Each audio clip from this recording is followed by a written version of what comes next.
El deseado de todas las gentes, capítulo 53. El último viaje desde Galilea. Este capítulo está basado en Lucas 9, versos 51 al 56 y Lucas 10, versos 1 al 24. Al acercarse el fin de su ministerio, cambió Jesús su manera de trabajar. Antes había procurado rehuir la excitación y la publicidad. Había rehusado el homenaje del pueblo y pasado rápidamente de un lugar a otro, cuando el entusiasmo popular en su favor parecía volverse ingobernable. Vez tras vez había ordenado que nadie declarase que él era el Cristo. En ocasión de la fiesta de las cabañas, su viaje a Jerusalén fue hecho secreta y apresuradamente. Cuando sus hermanos le instaron a presentarse públicamente como el Mesías, contestó: «Mi tiempo aún no ha venido». Hizo su viaje a Jerusalén sin ser notado y entró en la ciudad sin ser anunciado ni honrado por la multitud. Pero no sucedió así en ocasión de su último viaje. Había abandonado a Jerusalén por una temporada a causa de la malicia de los sacerdotes y rabinos. Pero ahora regresó de la manera más pública, por una ruta tortuosa y precedido de un anuncio de su venida que no había permitido antes. Estaba marchando hacia el escenario de su gran sacrificio, hacia el cual la atención del pueblo debía dirigirse. Y como Moisés levantó la serpiente en el desierto, así es necesario que el Hijo del Hombre sea levantado. Como los ojos de todo Israel se habían dirigido a la serpiente levantada, símbolo de su curación, así los ojos debían ser atraídos a Cristo, el sacrificio que traería salvación al mundo perdido. Era un concepto falso de la obra del Mesías y una falta de fe en el carácter divino de Jesús lo que había inducido a sus hermanos a instarle a presentarse públicamente al pueblo en ocasión de la fiesta de las cabañas. Ahora, con un espíritu análogo a este, los discípulos quisieron impedirle hacer el viaje a Jerusalén. Recordaban sus palabras referentes a lo que había de sucederle allí. Conocían la hostilidad implacable de los dirigentes religiosos y de buena gana hubieran disuadido a su maestro de ir allá. Para el corazón de Cristo era una prueba amarga avanzar contra los temores, los desengaños y la incredulidad de sus amados discípulos. Era duro llevarlos adelante a la angustia y desesperación que les aguardaban en Jerusalén. Y Satanás estaba listo para apremiar con sus tentaciones al Hijo del Hombre. ¿Por qué iría ahora a Jerusalén a una muerte segura? En todo su derredor había almas hambrientas del pan de vida. Por todas partes había dolientes que aguardaban su palabra sanadora. La obra que había de realizarse mediante el Evangelio de su gracia sólo había comenzado, y él estaba lleno de vigor, en la flor de su virilidad. ¿Por qué no se dirigía hacia los vastos campos del mundo con las palabras de su gracia, el toque de su poder curativo? ¿Por qué no tendría el gozo de impartir luz y alegría a aquellos entenebrecidos y apenados millones? ¿Por qué dejaría la siega de esas multitudes a sus discípulos, tan faltos de fe, tan embotados de entendimiento, tan lentos para obrar?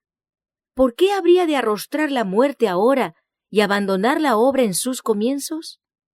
El enemigo que había hecho frente a Cristo en el desierto le asaltó ahora con fieras y sutiles tentaciones.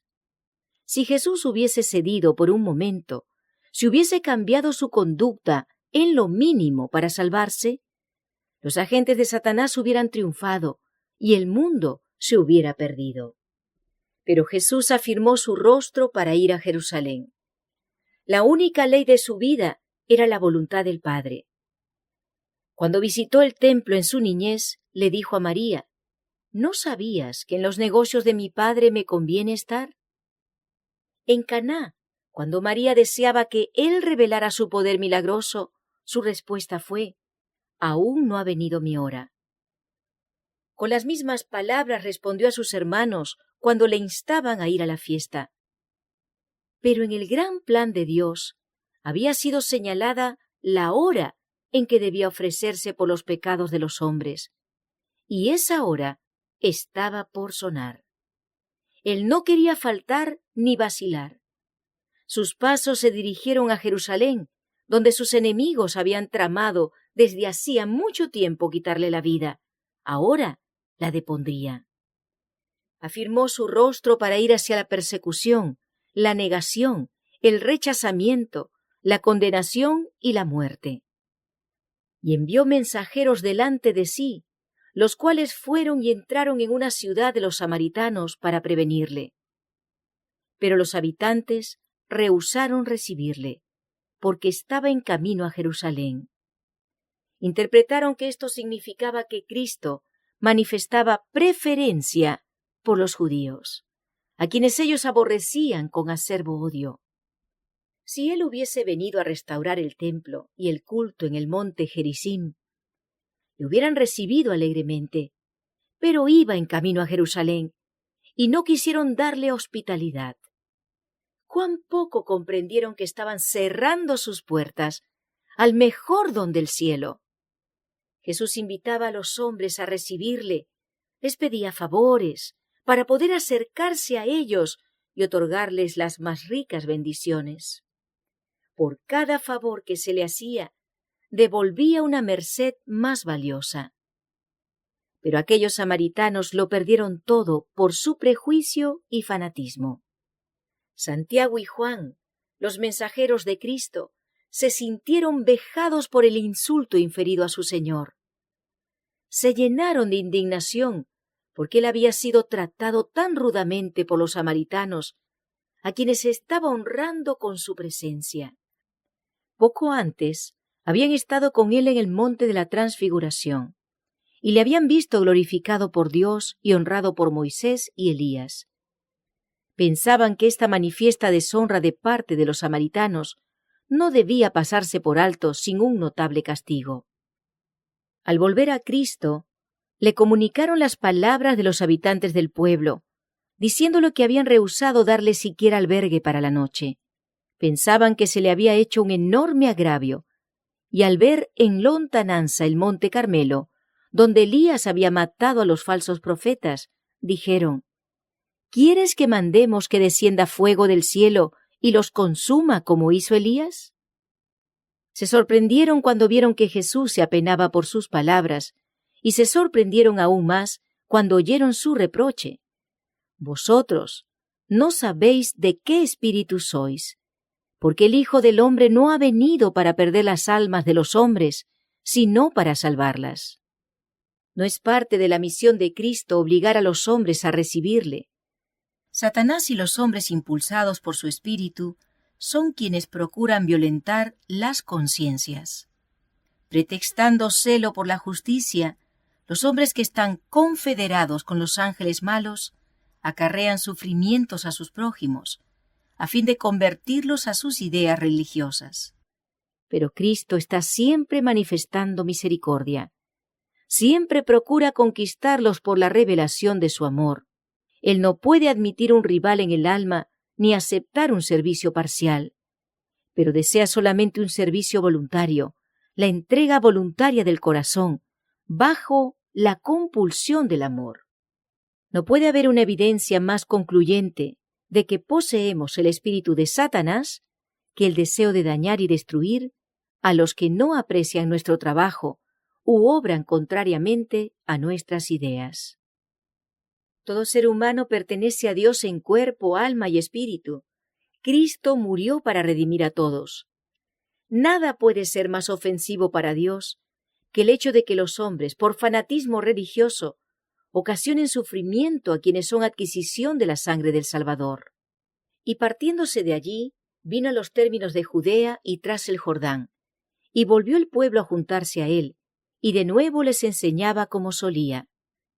Gran parte de los meses finales del ministerio de Cristo se pasó en Perea, la provincia tras el Jordán, con respecto a Judea. Allí la multitud se agolpaba a su paso, como en los primeros días de su ministerio en Galilea, y él repitió mucha de su enseñanza anterior. Así como enviar a los 12, designó el Señor aún otros 70, los cuales envió de 2 en 2 delante de sí, a toda ciudad y lugar a donde él había de venir. Estos discípulos habían estado algún tiempo con él, preparándose para su trabajo. Cuando los 12 fueron enviados a su primera gira misionera, otros discípulos acompañaron a Jesús en su viaje por Galilea. Allí tuvieron ocasión de asociarse íntimamente con él y de recibir instrucción personal directa. Ahora este grupo mayor también había de partir en una misión por separado.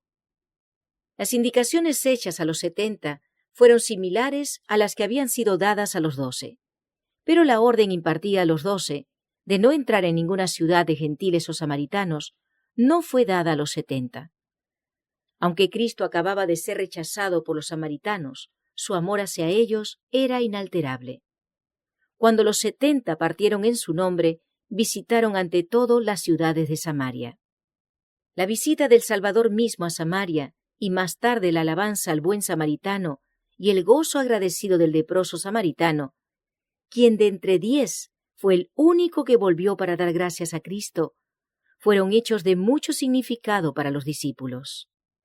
La lección penetró profundamente en el corazón de ellos. Al comisionarlos inmediatamente antes de su ascensión, Jesús mencionó a Samaria junto con Jerusalén y Judea como los lugares donde debían predicar primeramente el Evangelio. Su enseñanza los había preparado para cumplir esta comisión. Cuando en el nombre de su Señor fueron ellos a Samaria, hallaron a la gente lista para recibirlos. Los samaritanos se habían enterado de las palabras de alabanza de Cristo y de sus obras de misericordia en favor de hombres de su nación. Vieron que a pesar del trato rudo que le habían dado, él tenía solamente pensamientos de amor hacia ellos, y sus corazones fueron ganados. Después de su ascensión, dieron la bienvenida a los mensajeros del Salvador, y los discípulos cosecharon una preciosa mies de entre aquellos que habían sido antes sus más acerbos enemigos. No quebrará la caña cascada, ni apagará el pábilo que humeare. Sacará el juicio a verdad, y en su nombre esperarán los gentiles. Al enviar a los 70, Jesús les ordenó, como lo había ordenado a los 12, no insistir en estar donde no fueran bienvenidos. En cualquier ciudad donde entrareis y no os recibieren, les dijo, saliendo por sus calles, decid, aún el polvo que se nos ha pegado de vuestra ciudad a nuestros pies, sacudimos en vosotros.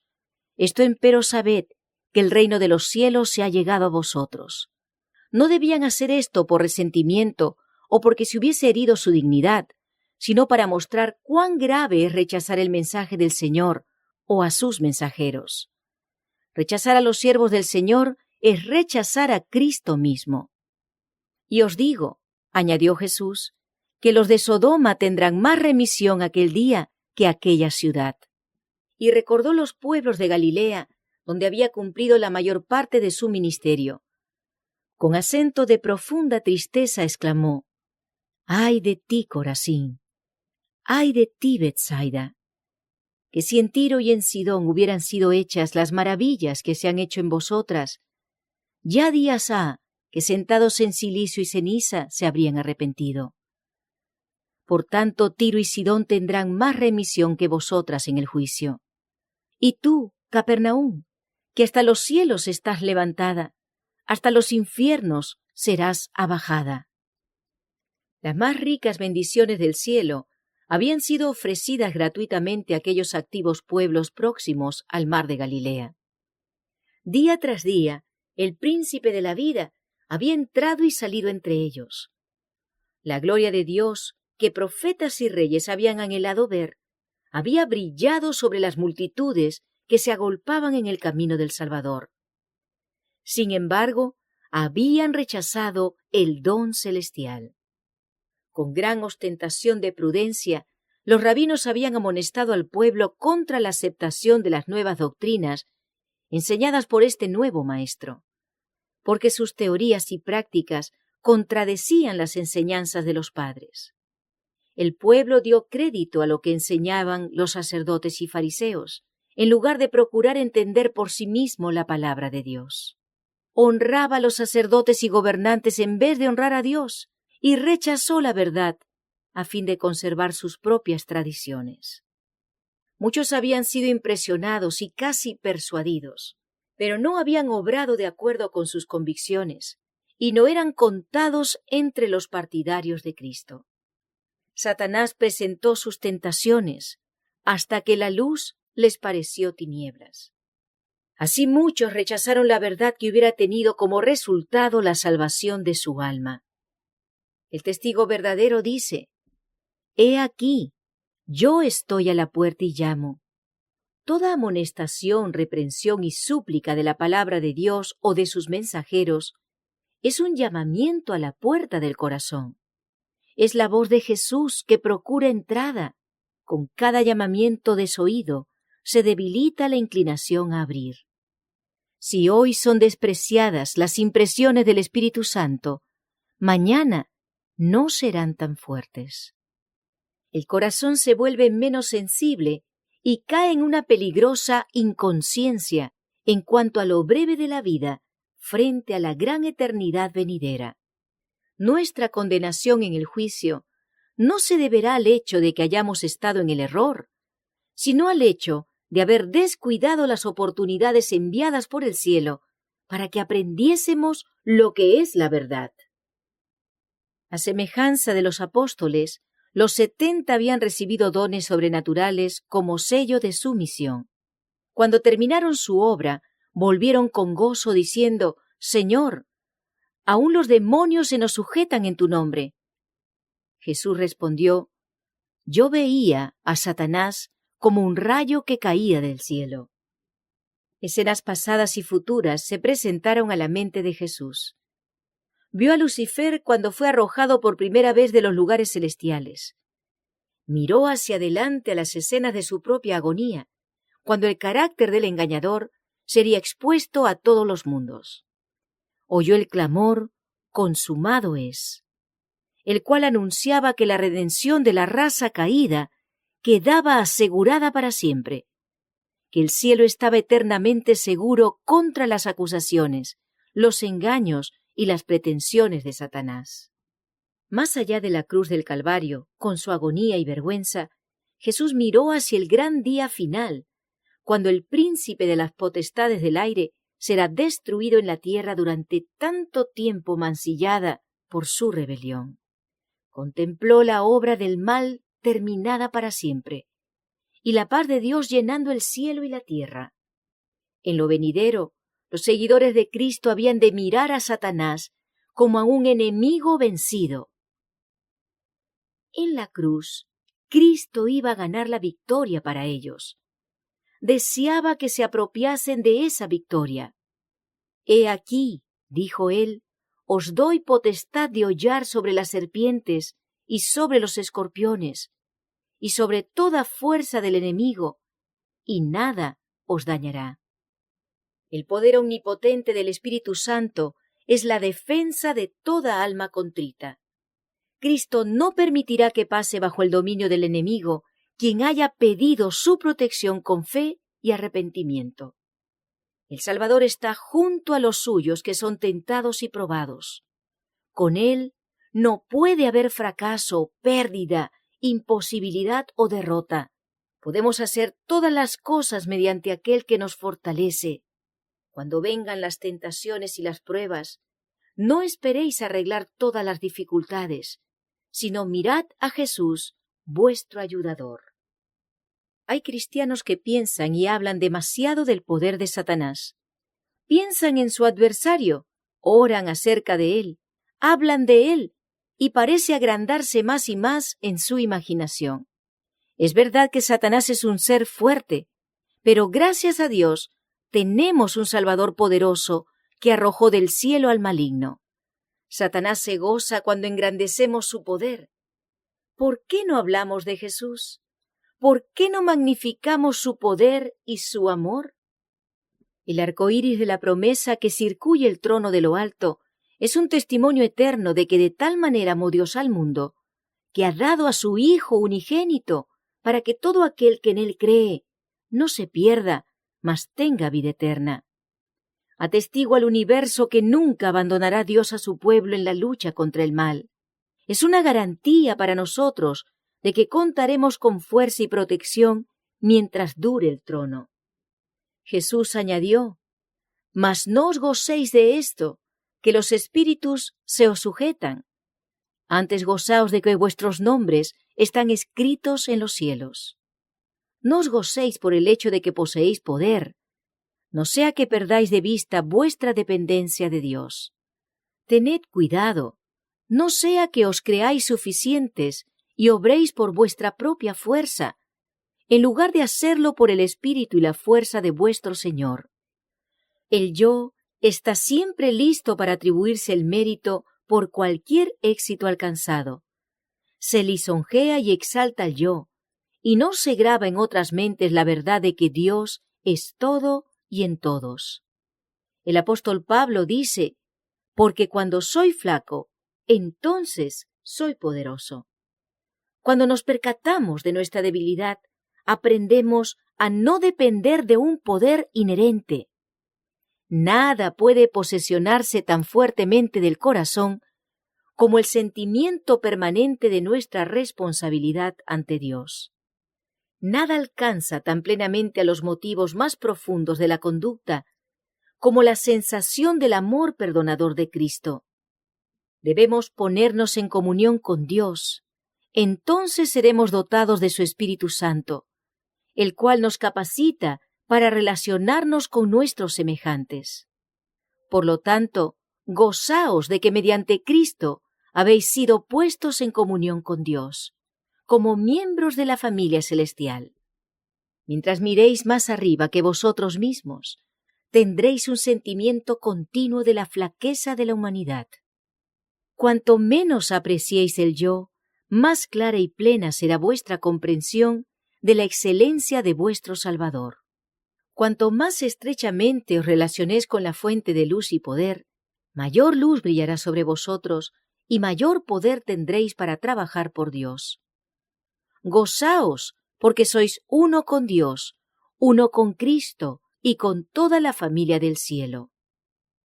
Mientras los 70 escuchaban las palabras de Cristo, el Espíritu Santo impresionaba sus mentes con las realidades vivientes y escribía la verdad en las tablas del alma.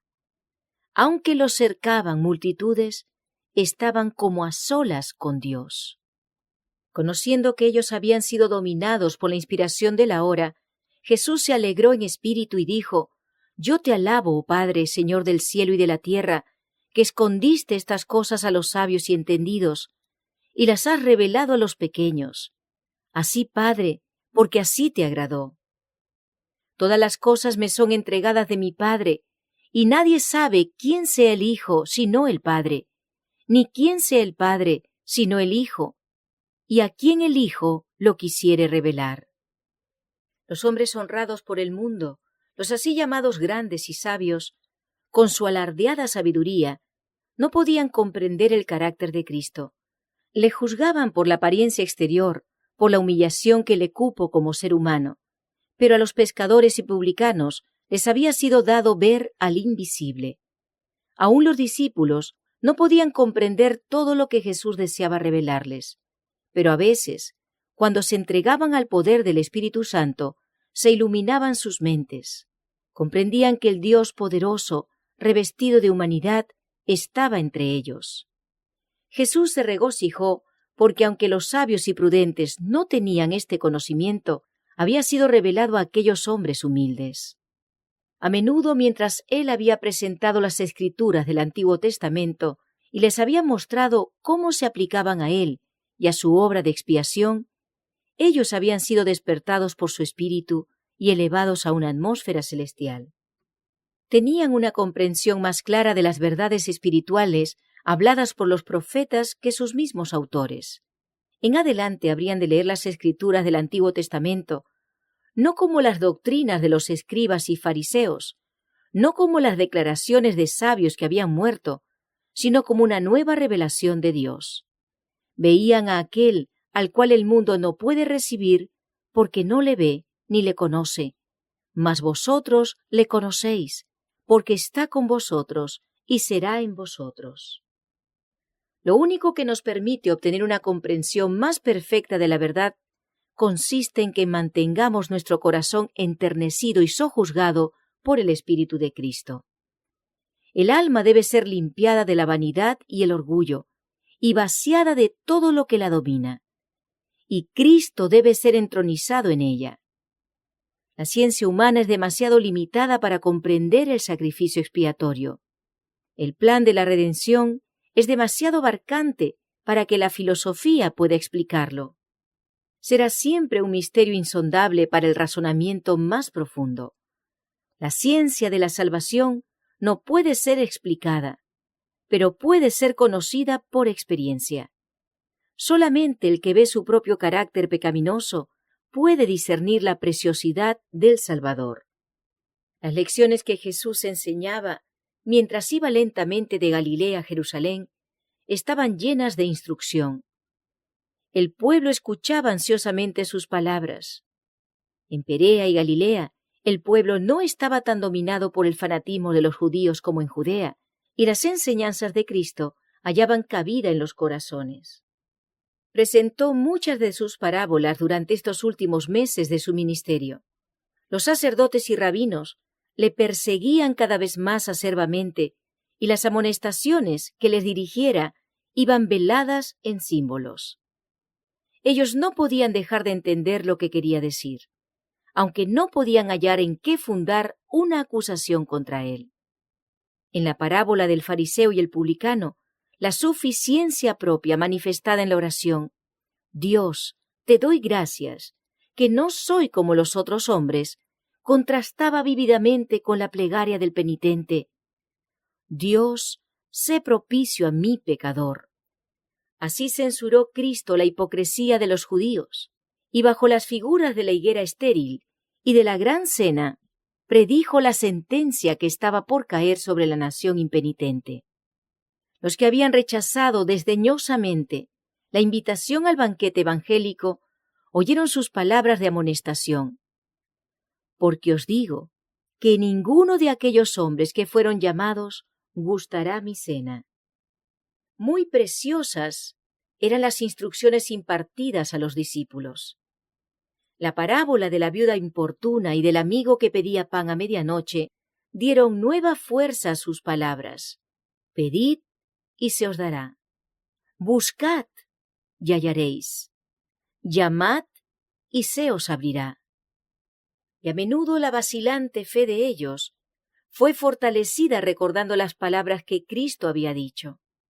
Y Dios no hará justicia a sus escogidos que claman a Él día y noche, aunque sea longánime acerca de ellos. Os digo que los defenderá presto. Cristo repitió la hermosa parábola de la oveja perdida y dio aún mayor alcance a su lección cuando habló de la dracma perdida y del hijo pródigo. Los discípulos no podían apreciar entonces toda la fuerza de estas lecciones, pero después del derramamiento del Espíritu Santo, cuando vieron la conversión de numerosos gentiles y la ira envidiosa de los judíos, comprendieron mejor la lección del hijo pródigo y pudieron participar del gozo de las palabras de Cristo. Mas era menester hacer fiesta y holgarnos, porque este mi hijo muerto era y ha revivido. Habíase perdido y es hallado. Y cuando salieron en el nombre de su Señor, arrostrando reproches, pobreza y persecución, confortaban a menudo sus corazones, repitiendo su mandato. No temáis, manada pequeña, porque al Padre ha placido daros el reino. Vended lo que poseéis y dad limosna. Haceos bolsas que no se envejecen, tesoro en los cielos que nunca falta, donde ladrón no llega ni polilla corrompe, porque donde está vuestro tesoro, allí también estará vuestro corazón.